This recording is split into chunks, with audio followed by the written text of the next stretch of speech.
figure out what's a good caption for this, Josh? Persistence in times of trouble, like Persistence in times of trouble. you pencil growth, but then you get going, it's shorter end, like. Okay. How about you, Emily Hummel? Or Emily Tunn? Yeah. Emily Tunn. I said being broken can make you stronger or better. Being broken? Yeah. Okay. Being broken can make you stronger. Or better, like there's two of them that look cool. Okay.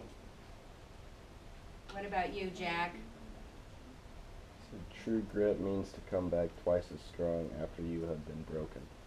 Okay. All right, good. So that kind of gives us a little introduction to what we're talking about today. What I want you to do now is by yourself write a definition for the word grit. Is take that definition and with a partner next to you, combine your two definitions into another definition, or figure out which one you like best, or work together to create a new definition. Now what I want you to do is share between your partners. Everybody's going to share their statement of what grit is. So let's start with you, Emily Hummel and Taylor. Okay, so not giving up when something gets tough. Okay, wait a second. What? Well, did you guys get it? Okay, all right, so go ahead, Emily. So not giving up when something gets tough. Not giving up when something gets tough. Okay, what about you two? Cameron? Strong, tenacious, fortitude, the will to go on. Okay. What about you, Rick? A mindset of toughness that allows you to fight for your right. Okay. What about you? Having tough times make you stronger and build you up. All right. Meg? Being strong and coming back from anything. Coming Go back. your way. Okay. And all right, and then Thompson and Lauren?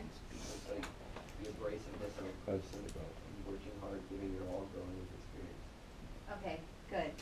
All right, so what we're going to do now is we're going to watch this Angela Duckworth give a TED Talk about this topic and what it is and how she defines it. So that's where we'll direct her. What are some things that you heard her say? Grit's unrelated to talent. Grit is unrelated to talent. What does that mean? You don't have to be super smart, you just have to try for it. Okay, okay. What else did you hear? Cameron? That it's a better predictor of success than intelligence. That grit is a better picture of, does that surprise you? Not necessarily. Okay. What about you, Emily Hummel? Well, one of my questions that you're ready to ask her, is, do you think, I don't know if you word it right, but like instead of ACT and SAT, colleges will want to start measuring how hardworking you are, like that would work. And you're right. How would a college know whether you're hardworking or not? Maybe based on a recommendation, perhaps. But you're right. There's no test that tests whether you're hardworking or not. It tests basically your intelligence. And you may be like really hardworking and not getting any school. Right. Lauren, what's something that you heard her say? That success doesn't always have to do with your IQ, it's mostly like how you persevere. Yeah, the perseverance. I think I liked her analogy of the marathon. It's not a sprint, it's a marathon, and that's the way you have to approach success. Okay, let's go with one more thing that you heard her say, Bridget. To learn from when you fail, or to learn from it. Okay, yeah, that you learn from failure, that it's good to learn when you do fail. Okay, Emily said she had a question for her about how she would test to show that somebody was hardworking, but what's another question you might ask her? Yeah, Josh? I was wondering if grit's like a characteristic, like it's all around in any circumstance, if you just have it, if you're going to persist through, or if it's kind of in a specific area, like, I'm going to persist 100, like, I'm going to give everything I have towards this one thing, like, I care a lot about making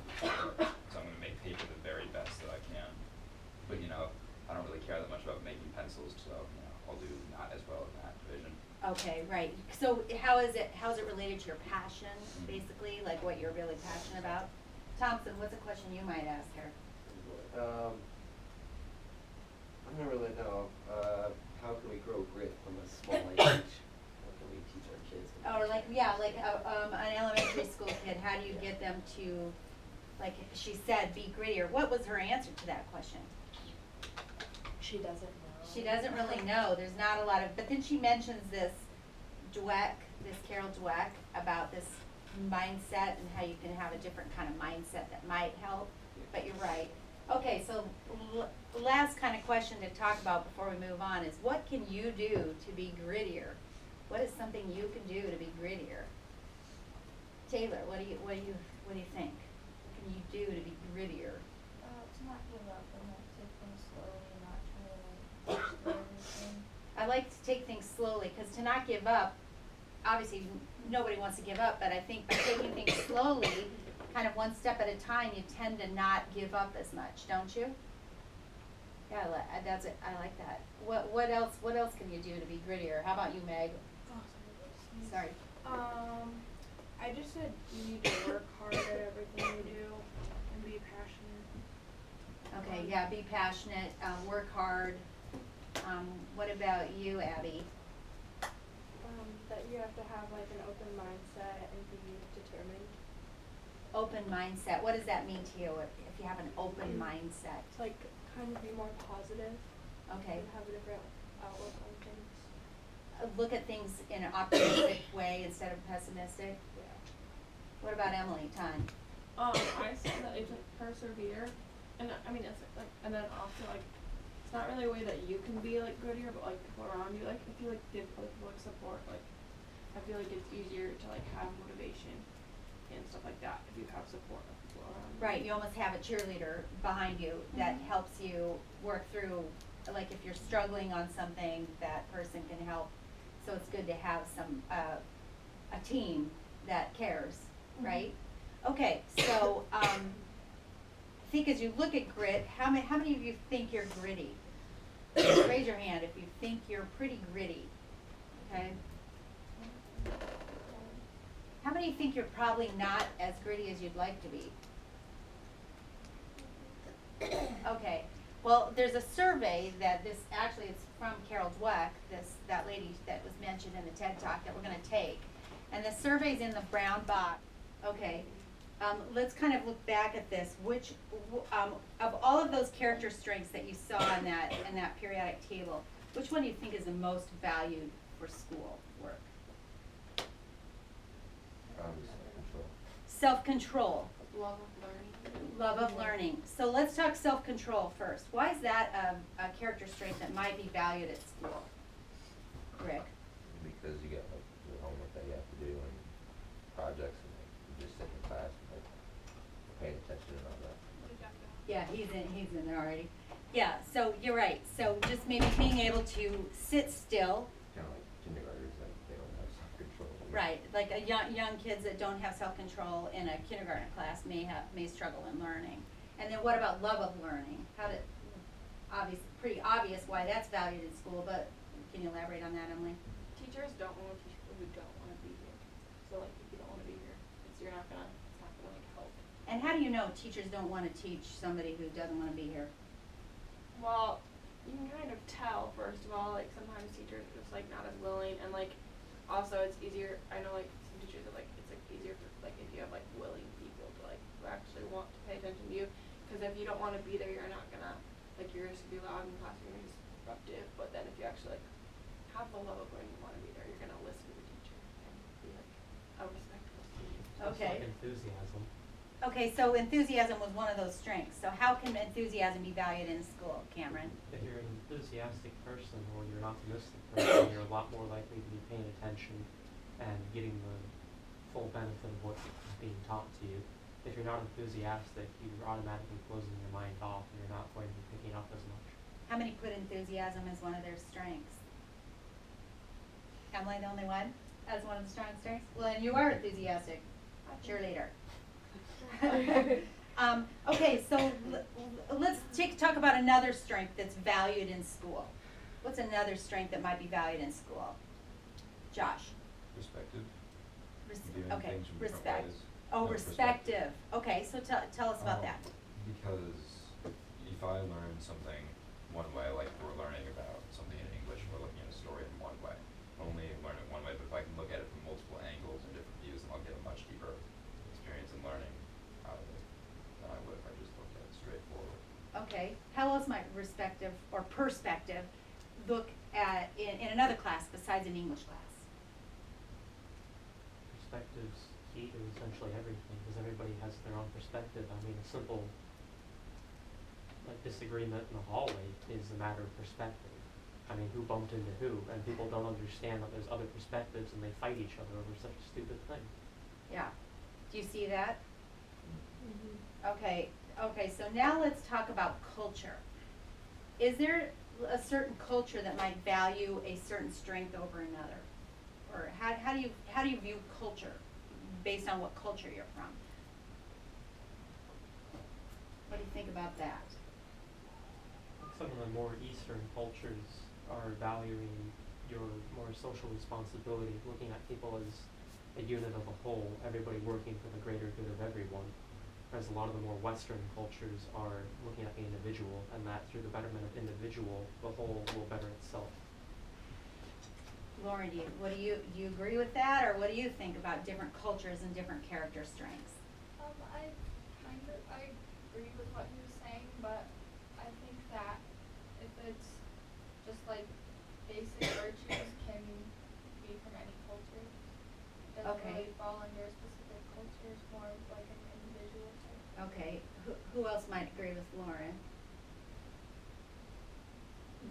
Okay, Lorraine? Yeah, I think that certain characteristics are just valued cross-culturally, basically. Like, it's just kind of like a human thing, not really a Indian thing or a Caucasian thing. You know what I mean? Right, Yeah. right. Okay, so are we in agreement on that, or do you think there are some cultures that may value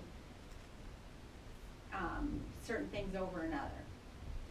Thompson, you have any thoughts on that? Not really, I agree No? with Cameron.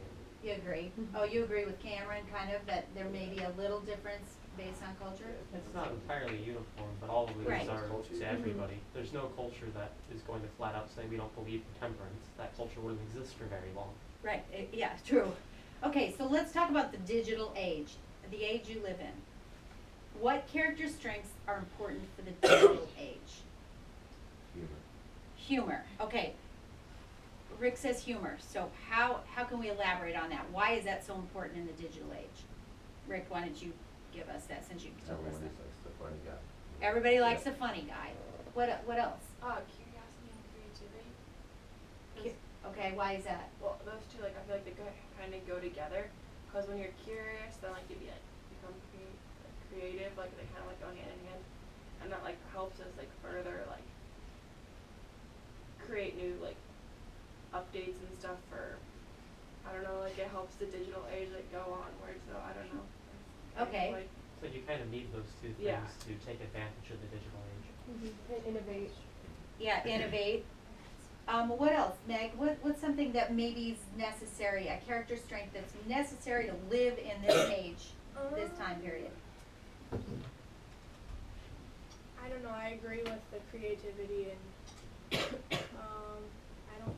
And why do you have to be creative to live today?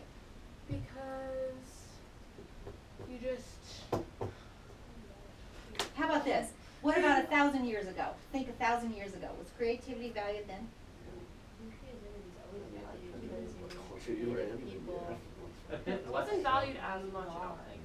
I don't think it was needed as much to just have basic. They thought they were, like, But the creativity is what allows you to advance. So many Yeah. old cultures, I mean, humanity has a history of if it's new to you or strange, you don't like it, you kill it.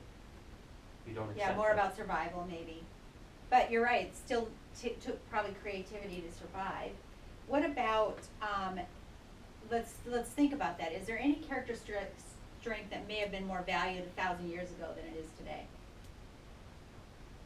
Like survival skills, maybe. I don't know what like your character trait that is, but yeah. I believe it would be self-control. I think self-control is more valued now than it was then. Self-control isn't all that big, but now it's huge. Like you really, really need self-control with all these distractions everywhere. You really need to focus on what And it is. I think that it's interesting that you brought that out. Okay, so let's talk about what happens to your character when you're online. You kind of forget character strength. Okay. Self-control and social intelligence kind of go out the window a lot. Okay, so when you're online, what character strength seems to, or do your character strengths just totally leave you? What do you do? I think like kindness sometimes for certain people, not for everybody obviously, but for certain people goes out because like some of the things people say on like social media and stuff because they can't see the reaction of other people. Like some of the things people say on social media they would never say in front of anybody. They just say it there because they know people can't like. Or what are they gonna do? Tweet back at They're them? anonymous. Nobody knows. Yeah, I think and, that's possible. You're not No, anonymous Yeah. You quite, can but be. You can just create a Facebook account from some random person and say whatever you want. that's true. but you're right, but a No, lot of times actually, they aren't anonymous, are they? Yeah, so sometimes there's just people like fully. Or at least false anonymous. But Yes. I like what Rick said. It does go the other direction as well. You know, like I'm pretty, I don't know, I think I'm kind to people on social media. I don't know. Yeah. Yeah, I know. Like I talk Well. to people a lot on there, I guess. I don't even know how to say it. Yeah. Yeah, no, I think it's kind of interesting to think about how does character strengths change when you are on social media. They had that quote, and I know you've heard it before, I wrote it down. Watch your thoughts, they become words. Watch your words, they become actions. Watch your actions, they become habits. Watch your habits, they become character. Watch your character, it becomes your destiny. So that's something that was written a fairly long time ago. How would you update that today? Watch your texts, they become what? Watch your texts, they become, you may have a good, It's like they become other people's thoughts or perceptions. Or if you are texting out something, that's what other people see you as. You're sending out your. do you guys Picture tend to do world. more texting than talking on the phone? Yeah. So how can you how can you show some of your character through a text? Just text like you would talk. Emojis. Emojis. Yeah, I mean, I think that's probably why were invented, don't you think? Yeah, because you can't like be sarcastic, really. Like this is gonna sound weird, but you can't like be sarcastic in a text message. But if you like put an emoji with it, you can kind of. Sarcastic. I'm so bad. Yeah, then it sounds insulting. But if you like put like a emoji after it, maybe it won't. Or like people take things the wrong way, like how you say something but it's like you didn't mean it like that. Right, oh, and that happens all the time, Having a whether thick it's in an skin is an email or a issue. text. You can't like put your tone of like how you're saying it. Yeah. You'd be like what or like Or what? body like, there's language. so I many mean, different so ways much you can of like say stuff. conversation is body language and just small things and like you said, tone. Right, tone, you can't tell tone. So let's go back. Enthusiasm and optimism. So many people aren't enthusiastic about school. They aren't enthusiastic about life. They aren't enthusiastic about their future. They don't take time to take advantage of any of this or reflect on it. I think that's one of the larger What problems. do you guys think of that? Because like with that enthusiasm and optimism, that just goes towards your attitude about things. Like your attitude reflects how you. Yeah, so you could probably, if you were to rewrite that for today, you could probably almost put something in about an attitude, that somehow your attitude is kind of reflected of your text or your tweets or whatever it may be. Okay, so the film discussed fixed mindset and growth mindset. We've done a lot of work on this lately, so I think you got a pretty good idea what those are. So think about a time you failed. I was trying to think of one that I like stopped failing. A lot of life's failures too are just small things. Oh, I failed the test or I failed that one activity. Right. It's not one thing that One really thing. sticks out. It's a lot of small things for me. Okay, well, think back then. How did it make you feel when you failed? Sad. Defeated. Angry. What else when you failed? All of those things. Now that you look back on it, how do you feel about it? Still angry? Oh. Nothing nothing like I feel has been like that bad that like I look at it now and I'm still thinking about it. Like when So I in think other of words, like you're failures, over I it. think of tests and I'm like I feel stupid, but then like I got over it. Okay, right, so you No. got over it. Like Do most of you get over it? Yeah, I think like Yeah. acceptance too. Like accept the fact that you failed, move on and learn from it. Right, Dwell. so what kind of mindset is that? Growth. Growth, yeah. Okay, that film, at the end of that film said something like, it asked you to kind of complete this sentence, I want to be blank. So, but what I would like to do is kind of take that a little bit further, and I'm gonna have each one of you answer this question. If your character strengths and your abilities are not fixed, they're in a growth mindset, that means you could probably potentially achieve almost anything. All right? If your strengths and your character are not fixed, they're in growth, you can almost achieve anything. Think really, really big. If you could achieve anything, what would you do? Okay, well, it's not like an achieve, I don't know, it's kind of like I don't know. Anyways, if I could, like, achieve anything, I guess, it would just be, like, to, like, travel the rest of my life. I don't know, just, like, to go everywhere, what I see everything. That's what Meg says? I was gonna say travel. Why do you say that? Yeah. If that's the main thing you really want to do, why, Meg? Because you can learn more about different cultures and like, I don't know, I just See the love world. to travel, Yeah. yeah. All right, so somebody else. If you could do anything, you can achieve anything, what do you want to do? I don't know that I do something, but I wanna be like completely happy and content with my life.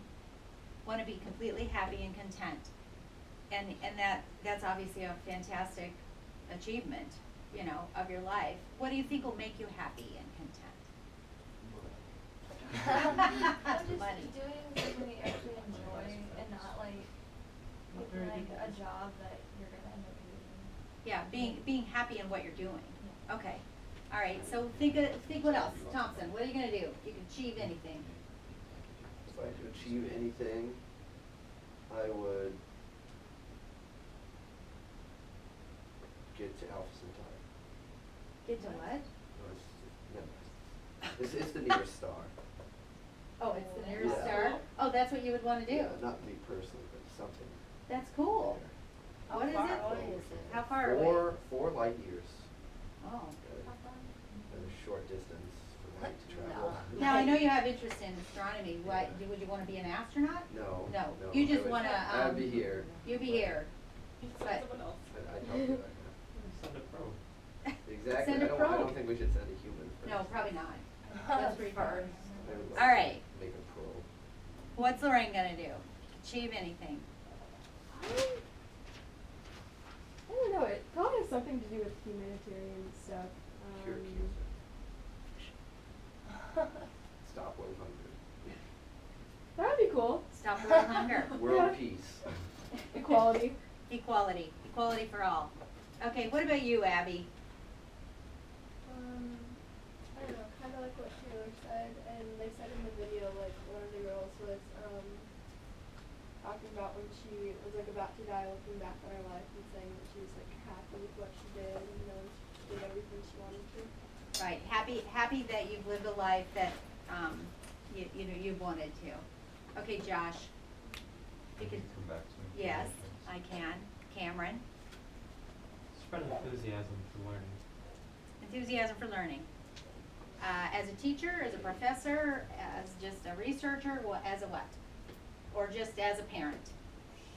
Or all of Anything them? able, or Anything. even something like a global initiative. Because so Okay. many people have the ability to learn and choose not to, or don't have the ability to learn and are content with it. Yeah. Okay. Justin, what about you? I'm not sure as to which activity or thing I would want to achieve. What I would want to do is I would want to become something that I myself would be proud of what I've done. To be proud at the end, that you're proud of what you've done. All right, Emily? No. You come back. Okay. Who else? Rick?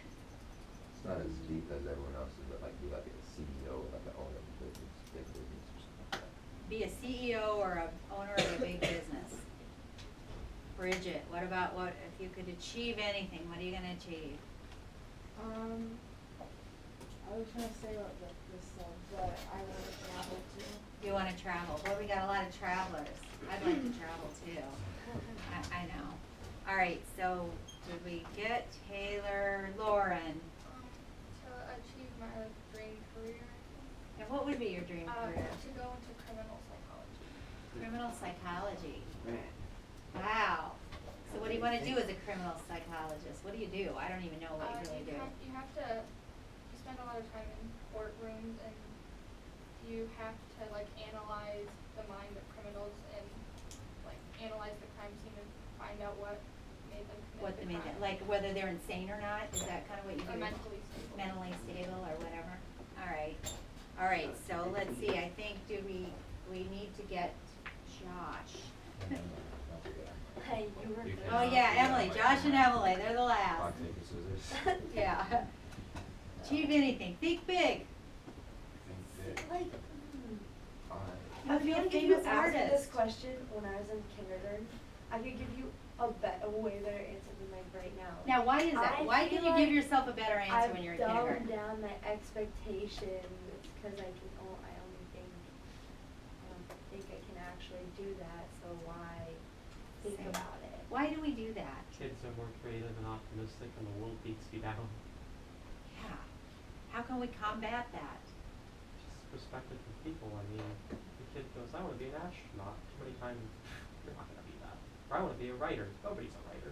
Or a pop Do something star, or else. a pro football player. But People those look are at them. dreams that we should be embracing, but I think Emily brings up a good point. Think about it if you're my age, how that changes, your perspective changes. You know, I mean really dramatically on what you really think you can do. I think it's, you know, do you find it sad? Yeah. I think it's depressing. Kind of in a way, isn't it, that you can't, you know, but that, the point is, I think, is that,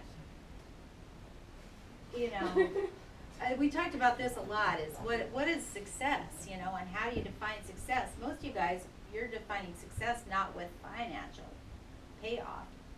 You know, you wanna be happy, you wanna be contributing to society, you wanna be proud of what you do, all of those things. You wanna see the world just to better yourself. You know, and all those are really lofty goals. So Josh, did you think of something? Yeah,